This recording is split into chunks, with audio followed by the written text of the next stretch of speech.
Zaldiak badoaz, daguzen bat garren, aurrera begiratu behar dugun arren.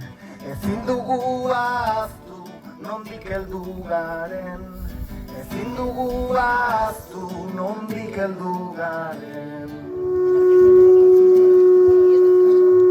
Gure arbasoetan daukagun altxorra, kable bidez ekarri behar dugu horra. Maiopeko jendea, azkarra bizkorra, ingurura moldatuz, azelan gogor sendotzen digute enborra.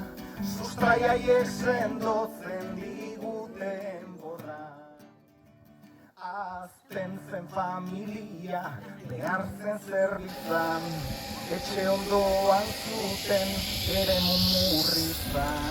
Nork egin ote zuen aurreneko hitza, kablea botatzeko rediotze ekintza.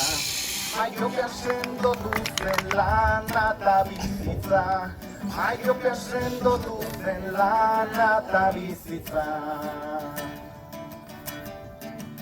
Ederki lortu zuten nahien helburua, gaur noruntza goazen ez da segurua, asko murriztu arren jende kopurua.